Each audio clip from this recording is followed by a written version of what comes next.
बिस्मिल्लाहिर्रहमानिर्रहीम। अस्सलाम वालेकुम नाज़रीन, आप यूट्यूब चैनल देख रहे हैं, मैं इमरान खान हूँ। नाज़रीन, रोला बहुत ज़्यादा पड़ गया है जो पंजाब के अंदर एक नया बिल लाया जा रहा है। इस बिल को क्या नाम दिया जाए? मेरे ख्याल में जो सबसे मुनासिब नाम है, क्योंकि आने वाले दिनों में ये बिल बहुत बदनाम होने वाला है और ये नेक नियति से तो हो ही नहीं सकता। हुकूमत के जो हमायती थे, जो हुकूमत के साथ खड़े थे, जो मरियम नवाज या नवाज शरीफ के लिए थोड़ा बहुत नरम गोशा रखते थे, वो लोग भी परेशान हो गए हैं कि यार ये किस किस्म का बिल ये लोग लेकर आ गए।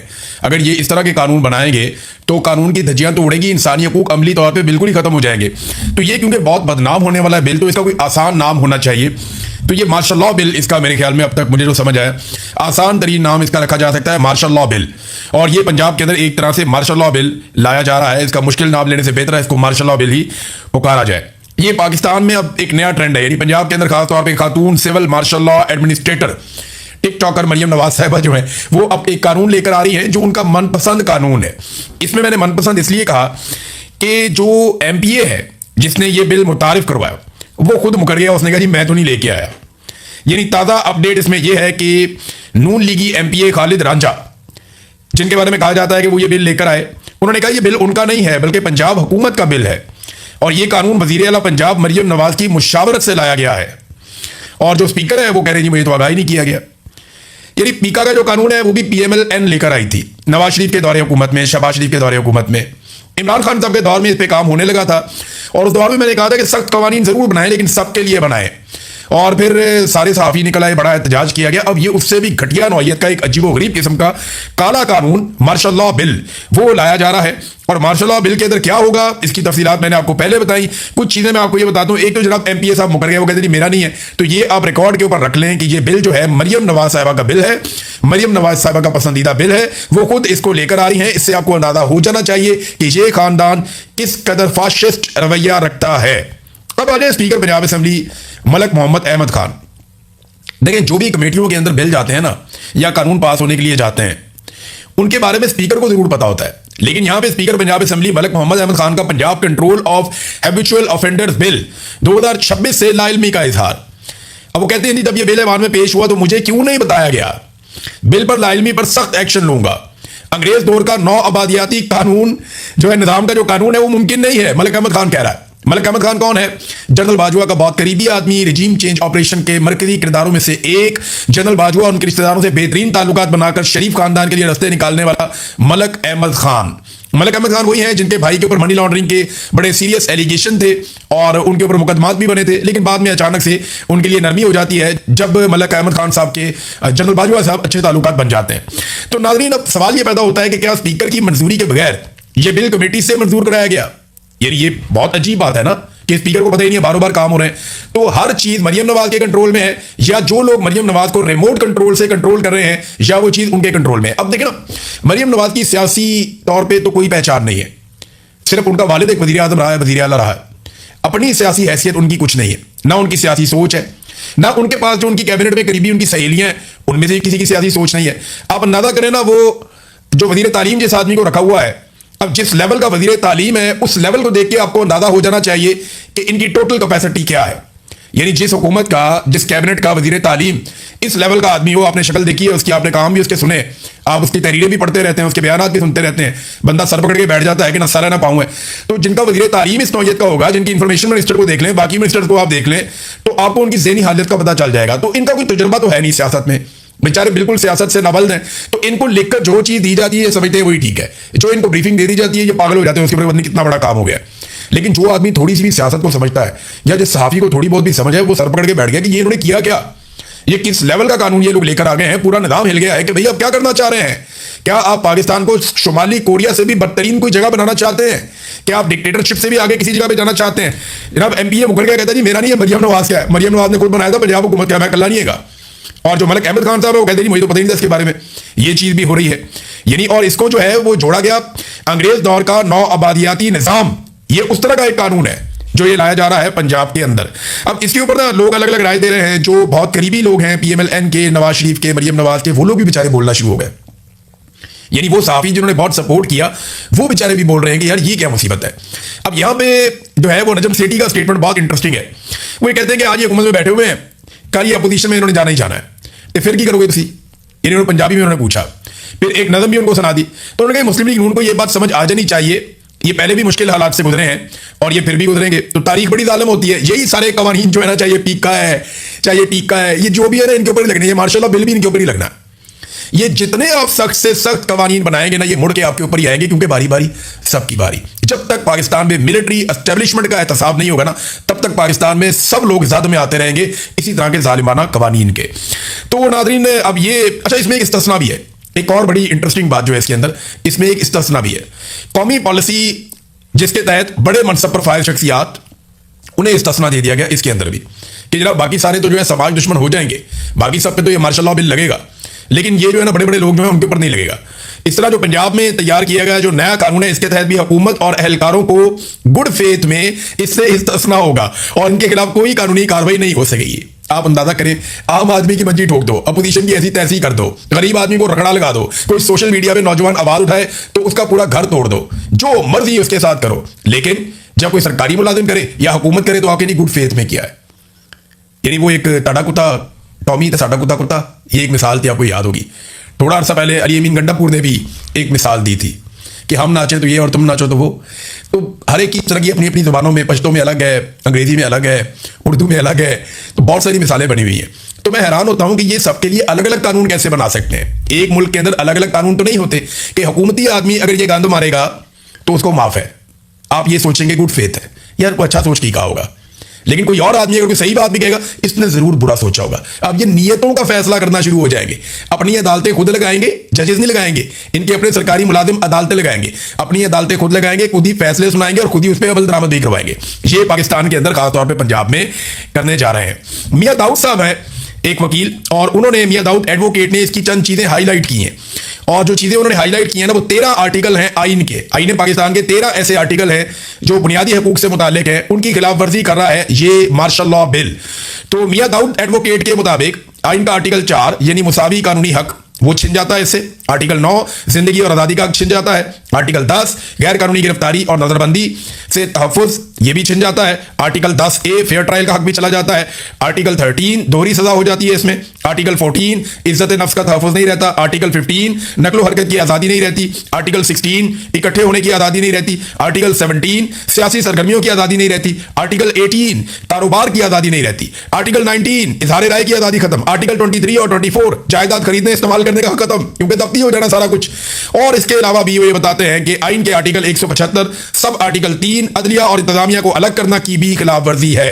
अब नाज़रीन, इस तरीके से ये आइन को पामाल करने जा रहे हैं एक मार्शल लॉ बिल लाकर। देखिए इसमें होगा क्या। आपकी अगर शक्ल पसंद नहीं है ना मरियम नवाज को या नवाज शरीफ को, कैप्टन सफदर के बेटे को, या मरियम नवाज की किसी बेटी को, रिश्तेदार को, दामाद को, कोई आसपास जानने वाला, इसहाक डार को, इसहाक डार के बच्चों को, या किसी को भी, किसी वजीर को, किसी वजीर के बच्चे को, किसी जज को, किसी जज के बच्चे को, उसके रिश्तेदार को, किसी ब्यूरोक्रेट को, उसके किसी बच्चे को, किसी SHO को, उसके किसी रिश्तेदार को, आपकी शक्ल पसंद नहीं है, वो आपके खिलाफ एक दरखास्त डाल देगा और हल्की सी सिफारिश करवा देगा। उसके बाद आपके साथ क्या होगा? आपके बैंक अकाउंट बंद, आपकी जायदादें जब्त, आपका मोबाइल फ़ोन ले लेंगे, आपका जो है वो बंद कर देंगे, आपके मोबाइल, आपका इंटरनेट का इस्तेमाल, यानी आप कुछ भी सोशल मीडिया के ऊपर अपलोड नहीं कर सकेंगे, आपको वहाँ पे भी कंट्रोल कर दिया जाएगा। डिजिटल निगरानी में आपको डाल देंगे, आपके जिस्म के साथ एक डिवाइस लगा सकते हैं। और ये तो ग्वांटानामो पे भी, वहाँ पे भी इस किस्म के जुल्म जब अमेरिका ने किए थे तो अमेरिका को पीछे हटना पड़ गया था कि जनाब कैदियों के जिस्मों में चिपें लगा दी जाएं, इनको ट्रैक किया जाए। तो वो ट्रैक करेंगे जनाब कि ये इसके साथ ये डिवाइस हमने लगा दी है, तो ये डिवाइस जो है अगर ये उतारा या इसने कुछ किया तो इसको फिर 3 साल के लिए हम जेल में डाल देंगे। तो जनाब अजीबो गरीब किस्म की चीज़ें आपके साथ की जाएंगी, अमली तौर पर आपकी ज़िंदगी खत्म हो जाएगी। यानी आप ट्रैवल नहीं कर सकेंगे अपनी मर्जी से, वो आप रिस्ट्रिक्शन लगा देंगे कि आप यहाँ तक जा सकते हैं, यहाँ से आगे नहीं जा सकते। वो कंप्यूटर के ऊपर बैठ के आपको देख रहे होंगे कि इस बंदे को हमने सिर्फ बाजार तक जाने की इजाज़त दी थी, तो ये परले बाजार में क्यों चला गया है, यहाँ मेडिकल स्टोर बंद था तो उधर क्यों चला गया। ये होता है, ये होता है और ये करेंगे। आप देखिएगा मार्शल लॉ में ऐसे ही होता है। तो ये चीज़ें इस तरफ लेकर जा रहे हैं और आपको ज़्यादा हैरान होने की ज़रूरत नहीं है, क्योंकि इनकी यही सोच है। नवाज शरीफ भी बनना चाहता था अमीरुल मोमिनीन, जब परवेज मुशर्रफ ने बाद में मार्शल लॉ लगा दिया था। एक तो अमीरुल मोमिनीन नवाज शरीफ बन जाता, वो भी वही होना था कौम के साथ। परवेज मुशर्रफ ने मार्शल लॉ लगा के भी वही कर दिया कौम के साथ। तो फौज कभी भी किसी मसले का हल नहीं होती। मसले का हल होता है साफ और शफाफ इलेक्शन। कौम फैसला करे कि किसने रहना है और किसने नहीं रहना। बहरहाल कौम को तो कभी फैसला ये लोग करने नहीं देते। बहरहाल आइन की खिलाफ वर्जी करते हुए अब एक मार्शल लॉ बिल जो है उसकी तैयारी अगले मराहिल में जारी है। रोक सकते हो तो रोक लो, अगर नहीं रोकोगे तो मैंने पहले भी कहा, मैं अब भी कहता हूं कि बारी बारी सबकी बारी। एक बात और जो नजम सेठी ने की बड़ी इंटरेस्टिंग है, उन्होंने ये बताया कि जनाब ये आ क्यों रहा है। उसकी वजह यह है कि हुकूमत एक तरह से ये तस्लीम कर रही है कि पाकिस्तान तहरीक इंसाफ का जोर नहीं टूटा अभी तक। ये मैं मतलब बात साहब को सुन रहा था, और भी बहुत सारे सीनियर तजियाकार हैं। देखिए ना, मैं कहूंगा तो मेरा तो थोड़ा सा इस एस्टेब्लिशमेंट के साथ फटा है। जो मौजूदा पाकिस्तान में एस्टेब्लिशमेंट है इसके साथ मेरा फटा है। इन्होंने मेरे साथ बहुत जुल्म किया, मेरे से मेरा मुल्क छीन लिया, मेरी आज़ादी छीन ली, मेरे से मेरे बहुत सारे हुकूक छीन लिए, मुझे बहुत तकलीफ दी इन्होंने। तो मेरा तो इनके साथ एक फटा है। अगर मैं बात करूंगा तो बात आपको लगेगा कि शायद यार ये गुस्से में भी है। हालांकि मैं बहुत कोशिश करता हूं अपने ऊपर कंट्रोल रखने की, और मैं गुस्से से दूर रहकर अपना काम करता हूं। लेकिन अब बहुत सीनियर लोग जो मीडिया में हैं वो ये कहना शुरू हो गए हैं कि पीटीआई का जोर नहीं टूटा इनसे, इन्होंने सब कुछ करके देख लिया और ये कोई ऐसा पॉलिटिकल बयानिया बनाने में कामयाब नहीं हुए जिससे ये पाकिस्तान तहरीक इंसाफ को कमजोर कर सकें या उनके वोट बैंक को हिला सकें। हाँ, इन्होंने ऑप्टिक्स जरूर क्रिएट कर लिए, जाली इलेक्शन जरूर जीत लिए, लेकिन जब भी कभी लोगों को मौका मिलेगा फ्री एंड फेयर इलेक्शन में लोग बड़े पैमाने पर निकलकर उसी तरह पाकिस्तान तहरीक इंसाफ को वोट डाल लेंगे। और ये बात पाकिस्तान की मिलिट्री एस्टेब्लिशमेंट और सारे जानते हैं। तो अभी जनाब एक और इलेक्शन आ रहा है कि बल्दियाती इलेक्शन पंजाब के अंदर, तो उससे भी इन्हें खौफ है कि वहां पे लोग निकलेंगे और पाकिस्तान तहरीक इंसाफ को वोट डालेंगे। अगर एक इलेक्शन भी पाकिस्तान की मिलिट्री एस्टेब्लिशमेंट ने पब्लिक में छोड़ दिया और इलेक्शन कमीशन के ऊपर दबाव ना डाला जाली फॉर्म 47 के लिए, तो पूरी की पूरी पीएमएलएन, उनकी लीडरशिप नवाज शरीफ से लेकर नीचे तक सारे के सारे बुरी तरह एक्सपोज हो जाएंगे, जैसे 2024 में 8 फरवरी के इलेक्शन में ये लोग एक्सपोज हो गए थे। नाज़रीन, अब सुहेल अफरीदी साहब ने एक स्टेटमेंट दिया है और एक सख्त स्टेटमेंट है उनकी तरफ से, क्योंकि 5 अगस्त करीब आ रही है। अगर तो 5 अगस्त का मोमेंटम बनाना है तो पाकिस्तान तहरीक इंसाफ को वो अनाउंसमेंट करनी चाहिए थी जो उनके इंटरनल मीटिंग में डिस्कस हुई थी। मुझे ये इन्फॉर्मेशन मिली थी कि पाकिस्तान तहरीक इंसाफ में ये डिबेट हुई थी कि 5 अगस्त को मुल्क गिर एहतजाज किया जाए, 5 अगस्त को पूरे मुल्क को निकाला जाए और फैसला कुन एक लॉन्ग मार्च किया जाए, और इस किस्म की तजावीज़ आ रही थी। लेकिन फिर अचानक से सारा कुछ एवेपोरेट हो गया, सब खामोश हो गए, ये खबरें कहीं दब गई, किसी ने अनाउंसमेंट भी नहीं की। मेरे ख्याल में आखिरी दिनों में अनाउंसमेंट करेंगे, चंद दिन पहले, जब तैयारी का वक्त नहीं बचेगा। अगर आप ज़्यादा देर तक कोशिश करें, ज़्यादा देर तक तैयारी करें, उसका मोमेंटम बिल्ड करें, तो एक बेहतर एहतजाज या लॉन्ग मार्च हो सकता है। लेकिन अगर आप कहें कि मैंने फौरन करना है, तो फिर तो वो नहीं होता ना, फिर तो जैसे एस्टेब्लिशमेंट चाहती है फिर उसी तरह का होता है। बहरहाल सुहेल अफरीदी ने कहा कि सिक्योरिटी फोर्सेज को पैगाम देता हूं, एहतजाज हर सूरत होगा, गोली चली तो पहला सीना मेरा होगा। वैसे अली अमीन गड्ढापुर ने भी यही कहा था, सुहेल अफरीदी साहब ने भी उसी तरह का स्टेटमेंट दिया है। जो होगा वो फिर हम देखेंगे। सुहेल अफरीदी ने कहा कि सिक्योरिटी फोर्सेज को पैगाम देते हैं, इमरान खान से मुलाकात के लिए हमें एहतजाज करना है। अगर किसी ने मुजाहिरीन पर गोली चलाई तो वो बेगैरत होगा, और जो गोली चलाने का कहेगा वो भी बेगैरत होगा। ये भी उन्होंने जनाब बेगैरत कहना शुरू कर दिया। फिर उसके बाद उन्होंने अपने कुछ तरक्याती मनसूबे और चीज़ों के बारे में बताया। लेकिन सुहेल अफरीदी ने यह नहीं बताया कि ये जो सवाबदीदी फंड है, इसके बारे में जो एयरवाई ने खबर छापी वो खबर ठीक है या गलत है, क्योंकि उस खबर के मुताबिक सवाबदीदी फंड को लगभग 700% से ज़्यादा बढ़ा दिया गया है। हालांकि इमरान खान साहब ने कहा था कि सवाबदीदी फंड जो है वो सिफर होंगे, वो नहीं होंगे। बहरहाल ये सुहेल अफरीदी ने कहा कि हम एहतजाज करेंगे मुलाकात के लिए, और इमरान खान साहब से मिलने के लिए हम पूरा जोर लगाएंगे। मेरे ख्याल में अगर उन्होंने कोई कॉल दे दी 5 अगस्त की, तो उससे पहले शायद इमरान खान साहब से कोई एक आधी मुलाकात करवा दी जाए। तो अब मामला इमरान खान की रिहाई का नहीं है, अब मामला इमरान खान से मुलाकात करने का है। देखिए, आसिफ मुनीर साहब की एक बड़ी कामयाबी तो यह है कि पाकिस्तान तहरीक इंसाफ के ऊपर लोगों का एतमाद बहुत हद तक मुतसलसल हो गया।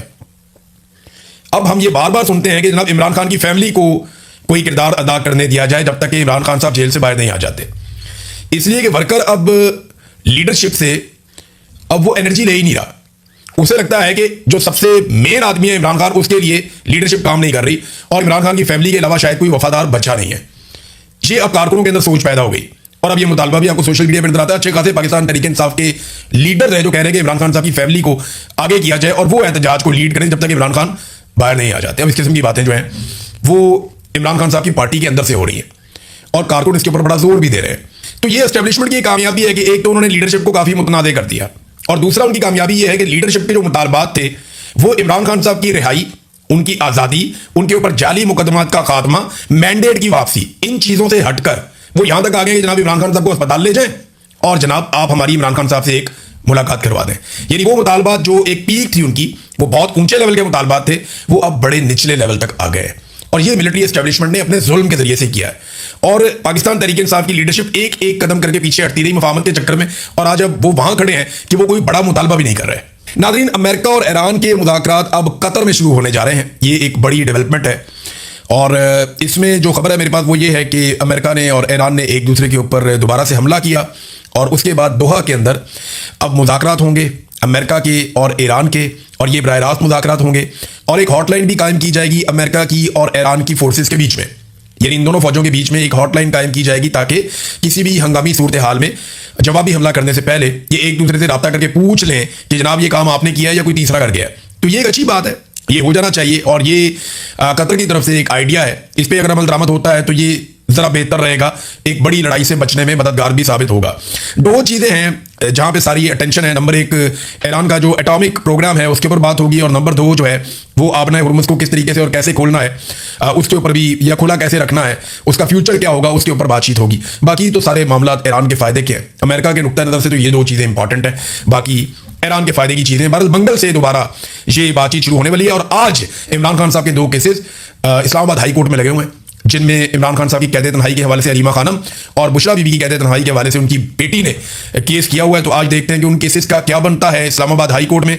वैसे तो अदालत से जो है वो 26वीं और 27वीं आईडी तरमीम के बाद किसी किस्म के इंसाफ की तवक्को नहीं है। नाज़रीन, समीदीन बलोच ये बलोच यकजहती कमेटी जो है उसकी एक मेंबर हैं और बहुत आवाज़ उठाती हैं बलोचों के हुकूक के लिए। इनके वालिद को जबरी तौर पर लापता हुए आज 17 साल हो गए। कितनी तकलीफ और कितना कर्ब है। मैं इनका एक इंटरव्यू सुन रहा था, उसमें इन्होंने मारम बलोच को कहा कि देखो मारम, तुम्हारे पास अपने बाप की कब्र है, मेरे पास तो अपने बाप की कब्र भी नहीं है। और वो ये कह रही थी हम तो सिर्फ इतना कहते हैं कि हमें हड्डियां ही लौटा दें, हमें गले सड़े जिस्म वापस कर दें, हमें लाशें वापस कर दें, ताकि हम अपने प्यारों को रो तो सकें। अब इनके जो वालिद हैं उनको जबरी तौर पर लापता हुए 17 साल हो गए। 28 जून 2009 को उन्हें जबरी तौर पर लापता किया गया था। अब सवाल यह पैदा होता है कि अगर उन्होंने कोई गैर कानूनी काम किया, या वो पाकिस्तान मुखालिफ सरगर्मियों में मुलव्विस थे, या फर्ज कर दे कि वो कोई दहशतगर्द है, तो उसको अदालत के अंदर पेश किया जाना चाहिए था। इस तरह से जो जबरी तौर पे आप किसी को लापता करते हैं तो आप ना सिर्फ एक खानदान बल्कि एक पूरे कबीले को अपने खिलाफ कर देते हैं।